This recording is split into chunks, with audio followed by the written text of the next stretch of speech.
Hi guys, good morning. Welcome back to another episode in the business update series. तो अभी तो इतने episodes हो गए कि मैं भूल ही गया नंबर क्या है, होगा कुछ 35-36 के आसपास.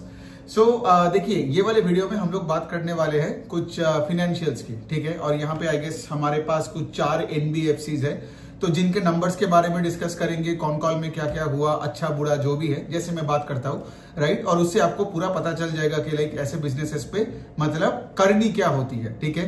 बिकॉज जनरली मुझे हमेशा ये लगता है कि कंटेंट क्रिएटर को कभी भी आपको कोई स्टॉक के बारे में कुछ खिलाना नहीं चाहिए, राइट. मेरा काम है कि लाइक सारी चीजें पढ़ के उसको समराइज करके सिंपल लैंग्वेज में आपके सामने प्रोज एंड कॉन्स रखना, फिर डिसीजन लेना आपकी बात है, ठीक है. तो यहाँ पे हम पहले बात करते हैं हमारे two of the best NBFCs in the country, Bajaj finance और चोला की. बजाज फाइनेंस और चोला का अगर मैं ये बताऊं कि उनका जो साइज अभी बन गया है, तो वो लोग दोनों ही कोशिश कर रहे हैं कि आगे जाके टू ग्रो बिटवीन 20-25% के रेंज में. ये मैं लोन बुक का ग्रोथ का बात कर रहा हूँ. चोला ने भी बता दिया कि like they would want to grow the loan book between 20 and 25%. और बजाज फाइनेंस का तो PPT में लिखा रहता है कि in FY26 over 25 they would want to grow in the range of 24 to 25% के रेंज में, ठीक है. तो दीज आर लाइक 25% इंजन. तो ये हो गया बात. नाउ यहाँ पे सबसे इंपॉर्टेंट चीज क्या है जो आपको समझना पड़ेगा कि ये दोनों जो कंपनी है, पहले आप देखे होंगे इन दोनों का स्टॉक्स बहुत पैसे बनाया शेयर होल्डर्स के लिए. क्यों? बिकॉज उस टाइम पे ये दोनों कंपनी की बात कर रहा हूं, ये दोनों 30-35-40% से ग्रो करता था. नाउ जितना भी बड़ा साइज होते जा रहे हैं ना, तो अभी उस रेट से ग्रो करना विल बी डिफिकल्ट. सो ये हो गया एक वाला पॉइंट कि अगर आप अपना रिटर्न एक्सपेक्टेशंस को थोड़ा कम कर सकते हो, then Bajaj and Chola can still be good bets. अच्छा, ये हो गया एक वाला पॉइंट. दूसरा वाला पॉइंट है कि बजाज फाइनेंस का मार्जिन कॉन्ट्रैक्शन होते ही जा रहा है, ठीक है.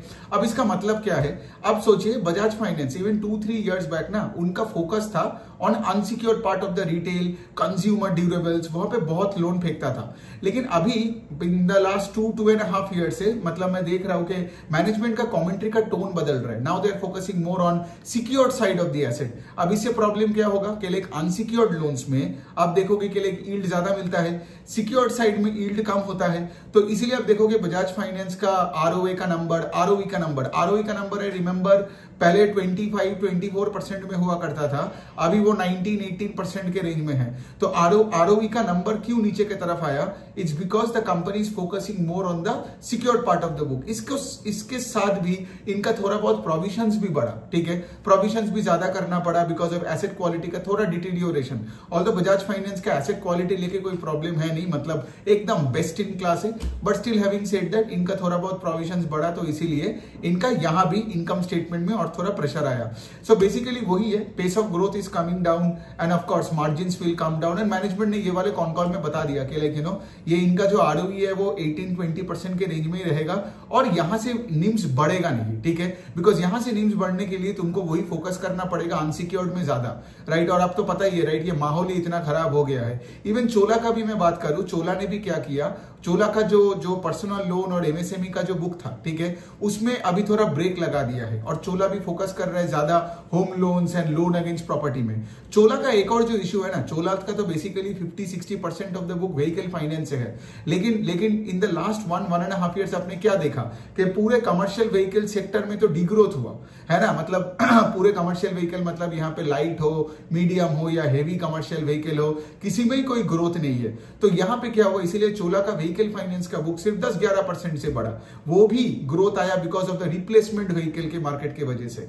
लेकिन having said that vehicle finance में कोई ग्रोथ नहीं है. और पिछले 1-1.5-2 साल में जितना भी ये आपका क्या बोलते हैं, आपका ये जो माइक्रो फाइनेंस में और ये जो अनसिक्योर्ड में जो भी ये रेगुलेटरी प्रेशर आया हुआ है, तो वहां चोला क्या किया, फॉर अ प्रूडेंट मतलब मेथड के लिए उन्होंने वो वाली बुक का भी थोड़ा बहुत उसमें से ब्रेक मार दिया, ठीक है. तो चोला का जो ग्रोथ आ रहा है, तो चोला का खरा ऐसा नहीं है कि चोला में ग्रोथ चली गई है. चोला का AUM का ग्रोथ 25-30% का ही है. और जैसे मैंने बताया, उनका लोन बुक का ग्रोथ 20-25% से होता रहेगा, वो भी मैनेजमेंट ने बताया. लेकिन हैविंग सेड दैट वही ना, कि जब तक वो व्हीकल फाइनेंस का बुक में वो ग्रोथ नहीं आती है वापस ना, तो चोला might have a bit of difficulty growing at 30% going forward, but वो तो हमें देखना पड़ेगा।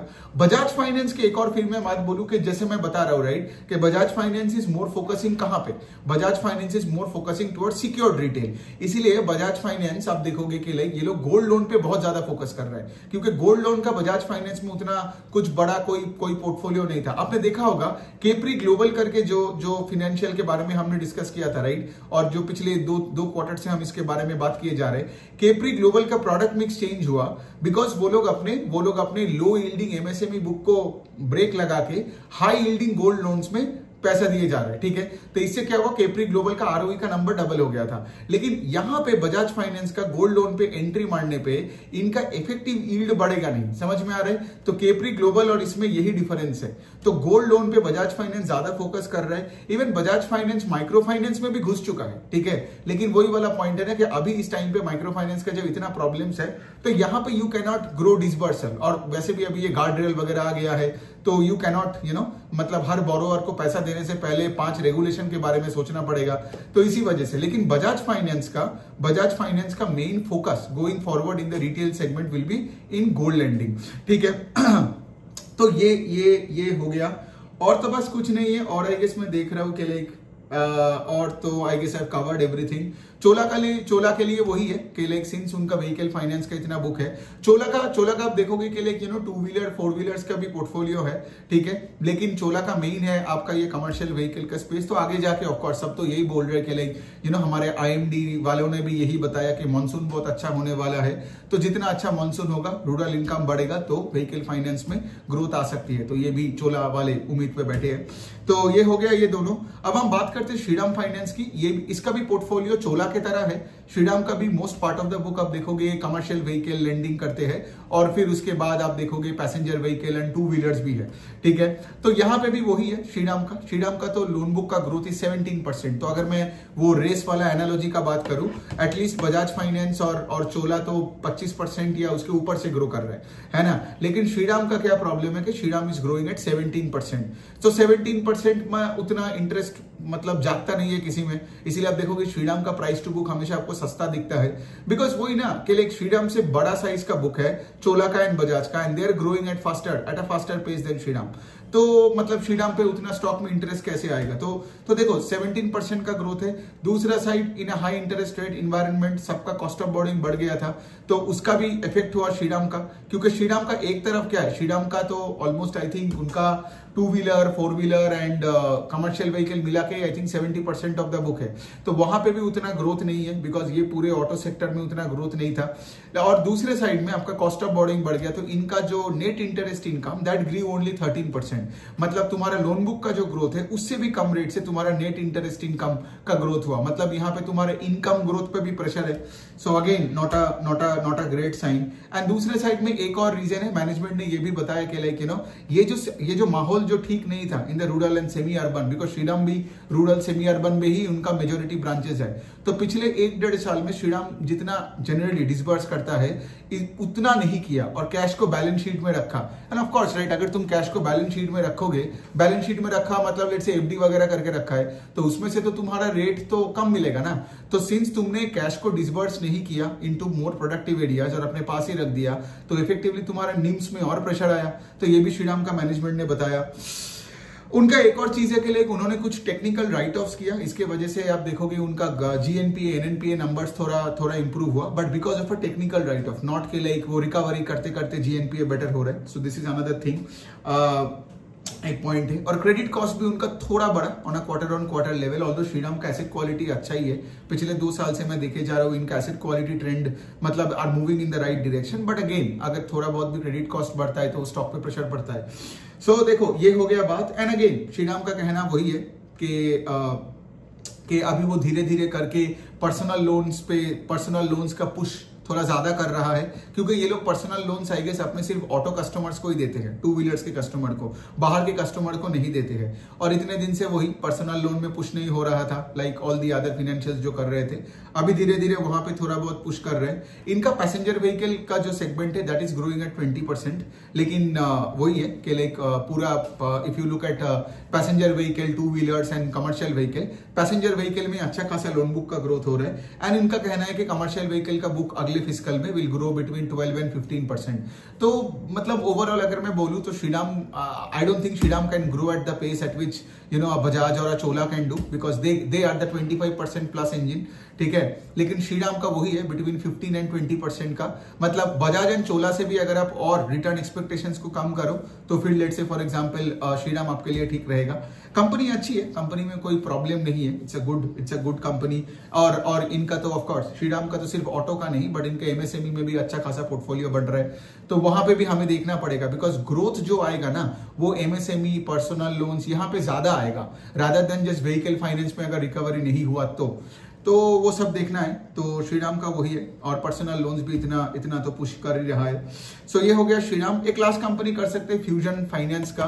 तो ये जो फ्यूजन माइक्रो फाइनेंस या फ्यूजन फाइनेंस, मतलब ये कंपनी का तो बहुत प्रॉब्लम्स हो गया था, बिकॉज ऑफ कोर्स इनके पोर्टफोलियो में एक बड़ा चंक माइक्रो फाइनेंस का था। And of course micro finance में आई वुड से कि fusion micro finance is probably the one of the worst affected companies, ठीक है, because there are so many micro finance companies, right. So यहाँ पे मैं आपको बोल सकता हूँ स्मॉल फाइनेंस बैंक में Utkarsh, small finance bank got like worst affected, Utkarsh और ईसैफ वहां पे है। और यहाँ पे एनबीएफसी में माइक्रो फाइनेंस में I believe one of the worst affected in MFI NBFC was fusion micro finance. तो पिछले 2-3 क्वार्टर से लॉसेस पे लॉसेस खा रहा था। एंड ऑफ कोर्स मतलब वही ना, मतलब ऐसा लग रहा था पूरा जंग चल रहा है कंपनी में, कंपनी का सीईओ बदल गया। सो द थिंग इज का अभी उनका नया सीईओ आया और बंदे ने ये बताया कि लाइक अभी वो जो सबसे वर्स्ट पीरियड था हमारा वो अभी हो चुका है, वहां से हम निकल के आ चुके हैं, कलेक्शन एफिशिएंसीज इंप्रूव कर रहा है। एंड कोई गाइडेंस नहीं दिया, ऑफ कोर्स मतलब उनका जो हालत है अभी गाइडेंस देने का जगह पे ही नहीं है। बोलता है कि Q1 FY26 के बाद जाके, मतलब एक क्वार्टर और देखेगा, उसके बाद जाके शायद एक गाइडेंस देने का वो जगह में रहे इन FY26 ओवर 25 का, इन टर्म्स ऑफ लोन बुक का क्या ग्रोथ होगा, निम्स का प्रोफाइलिंग क्या होगा। सो बहुत प्रॉब्लम्स में है। जनरली ऐसे सिचुएशन में फाइनेंशियल्स में पैसा डालना एकदम गलत बात होती है, ठीक है। मतलब मेरा पॉइंट है कि लाइक अगर आप कोई फाइनेंशियल में ऐसे पैसे जगह में पैसे डाल रहे हो जस्ट बिकॉज कोई स्टॉक 700 रुपए से 150 में आ गया और आपको लगता है सस्ता है, ये 150 से 75 में भी जा सकता है। सो मतलब please be careful. Generally financials में कभी वो रिकवरी का गेम में कभी नहीं खेला, बिकॉज जनरली फाइनेंशियल्स रिकवर करते नहीं है, ठीक है। आपने ये देखा होगा, राइट, ये सम्मान कैपिटल का स्टॉक अभी भी वही पड़ा है, यस बैंक वही पे पड़ा है, ठीक है। So all I am trying to say इसके लिए जितने अच्छे फाइनेंशियल्स होगा वहां पे पैसा डालो, ठीक है। इट इज रादर, मतलब आई वुड रादर से कि लाइक सिंस मैं फाइनेंशियल्स पे पिछले 10 साल से मैं इन्वेस्ट करते आ रहा हूँ इस स्पेस में, I can tell you one thing, ठीक है। अगर आप फाइनेंशियल्स में डाल रहे हो तो ऑल टाइम हाई के आसपास के स्टॉक्स को डालो, बिकॉज वो कंपनीज में अच्छा है और अच्छे बनते जाते हैं। And nature of the business ही ऐसा है ना, जिनका हालत खराब हो जाता है उनका कॉस्ट ऑफ बोर्डिंग बढ़ जाती है, उनको बैंक्स ट्रस्ट नहीं करता है, रेटिंग एजेंसी तुम्हारा वो रेटिंग्स घटा देता है। सो जो बुरे हो जाते हैं फाइनेंशियल्स उनको वापसी करने में बहुत डिफिकल्टी होते हैं, ठीक है। सो मैं ये नहीं बोल रहा हूँ कि ये जो फ्यूजन माइक्रो फाइनेंस या फ्यूजन फाइनेंस वाला कंपनी है ये कभी वापसी नहीं करेगा। I want them to come back, but ये भी देख रहे हो कि मैनेजमेंट बदल गया है, फिर उसके बाद इनका कोई गाइडेंस का जी नहीं है। एंड आई वुड से लाइक जैसे दूसरे जो माइक्रो फाइनेंस कंपनीज का जो नंबर्स आया और उनका जो कमेंट्री हो रहा है उससे कतई खराब कमेंट्री है इस कंपनी का। सो ऐसे ही जस्ट पैसा डाल के मत रखो, और ये भी मेंटालिटी में मत रहो कि लाइक रेट कट हो रहा है। आपने एक चीज ऑब्जर्व किया कि मैंने रेट कट का बात ही नहीं किया। क्यों नहीं बात किया? बिकॉज देखो, अगर आपने रेट कट पे पैसा डाल रहे हो तो यू आर टेलिंग मी के लिए रेट कट हुआ, निम्स बढ़ेगा, तो फिर आपका आरओए बढ़ेगा, पैसा बनेगा। लेकिन इतना आसान नहीं होता है। आपने देखा मैंने कैसे आपको समझाया, राइट, कि बजाज फाइनेंस का जो ये प्रोडक्ट मिक्स चेंज हो रहा है towards more secure side of the loan, Bajaj mix का जो ये क्रेडिट कॉस्ट थोड़ा बहुत बढ़ गया है, इन दोनों से बजाज फाइनेंस का पैट का ग्रोथ सिर्फ 10-12% ही है, जबकि बजाज फाइनेंस का लोन बुक ग्रू 25%, है ना। तो पैट का ग्रोथ तुम्हारा 10-11% क्यों है? तो सोचो यहाँ पे रेट कट के साथ कोई कनेक्शन ही नहीं है। सो सिर्फ रेट कट के साथ अगर आप कनेक्ट करके कोई भी फाइनेंशियल उठा लोगे, that's a very superficial level of मतलब रिसर्च, ठीक है। मतलब वो सब न्यूज़पेपर पढ़ने वाले लोग ऐसे हेडलाइन देख लिया और पैसा डाल दिया, वैसा नहीं होता। ये सब एडिटोरियल लिखने के लिए ठीक है, लेकिन पैसा नहीं बनता है। पैसा तभी बनेगा when all the attributes are moving in the right direction ना, in terms of say cost of borrowing, asset quality, disbursal, तुम अपने पीयर ग्रुप से ज्यादा रेट से ग्रो कर रहे हो। इसके बाद मतलब फिर तुम्हारा आरओई बढ़ते जा रहा है because of improving product mix. इसके साथ अगर रेट कट भी होता है तो और भी निम्स में थोड़ा प्रेशर मिल सकता है। So all I am saying is it's an added advantage for those companies that are doing well. So आपको यहां पे देखना पड़ेगा कि कौन से कंपनीज अच्छा कर रहा है और कौन से कंपनीज अच्छा नहीं कर रहे हैं। जैसे रेट कट से फ्यूजन माइक्रो फाइनेंस में क्या एडेड एडवांटेज होगा, मतलब आई हैव नो क्लू, ठीक है, और मुझे इंटरेस्ट भी नहीं है। Got it. सो और यहां पे एक चीज ऑब्जर्व करोगे, अगर रेट कट जो हो रहा है, जो 50 बेसिस पॉइंट का जो कट किया ना, वो रेट कट के बाद आप देखोगे तो सबका ही कॉस्ट ऑफ बोरोइंग में यहां पे एडवांटेज होगा। लेकिन ये लॉजिकली सोचो कि जो एनबीएफसी के एसेट क्वालिटी खराब है, बैंक शायद उनको वो पास रेट, मतलब वो जो रेट है वो पास ना करे, समझ में आ रहा है, और उनको लेट से बाहर से भी पैसा उठाने में डिफिकल्ट हो। सो रेट कट का फायदा सिर्फ अच्छे फाइनेंशियल्स को ही मिलता है। तो इसलिए मैं बताता हूं, राइट, के लिए अगर आपने नहीं लिया तो फाइनेंशियल सेक्टर का वर्कशॉप ले लेना, मैं उसका रजिस्ट्रेशन डिटेल्स डाल दूंगा। ये कोई भी फाइनेंशियल्स को एनालिसिस अब यू कर सकते हो। और दूसरा चीज वही है कि कैसे पोर्टफोलियो को मैनेज करते हैं, कब ऐड करते हैं, कब माइनस करते हैं। उसका जो पोर्टफोलियो एनालिसिस का जो वर्कशॉप हमने ये लास्ट सैटरडे को किया, राइट, उसका भी रिकॉर्डिंग आ चुका है ना, and we are almost touching like 1000 registrations with amazing feedbacks. तो वो भी ले लेना। ये करके क्या होगा ना, मैं आपको बता सकता हूं, ये दोनों चीज अगर आप ले लोगे तो कोई भी फाइनेंशियल स्टॉक, लेंडिंग हो, इवन नॉन लेंडिंग स्पेस में भी हो, कोई कैपिटल मार्केट्स के साथ लिंक्ड हो, वेल्थ मैनेजमेंट, डिपॉजिटरी, आपको पता चलेगा कि कौन से स्टॉक को कब काटनी है और कब जोड़नी है, because that is critical to generating alpha in the portfolio. वरना क्या है, लोग ऐसे जैसे फॉर एग्जांपल पिछले 1.5 साल से बैठे हैं, सारे स्टॉक्स आधा हो गया और वो अभी रिकवरी के लिए बैठे हैं, लेकिन तुम्हारा 1.5 साल वेस्ट हो गया ना। इफ ओनली यू न्यू, ठीक है, जैसे मैं बार बार बोलता हूं कि लाइक यू नो, अगर आप मेरे कंटेंट सुन रहे हो, वो वर्कशॉप लिए हो, तो you would have known, right, कि लाइक कब माइक्रो फाइनेंस से काटना है और अगले साइकिल में भी कब काटना है, कब जोड़ना है, आपको उसका कोई प्रॉब्लम नहीं आएगा, राइट। सो यही है पॉइंट। आई होप ये वीडियो आपको अच्छा लगा। कोई अगर क्वेश्चन होता है तो ऑफकोर्स आप मुझे कॉमेंट सेक्शन में लिख सकते हो। Thank you.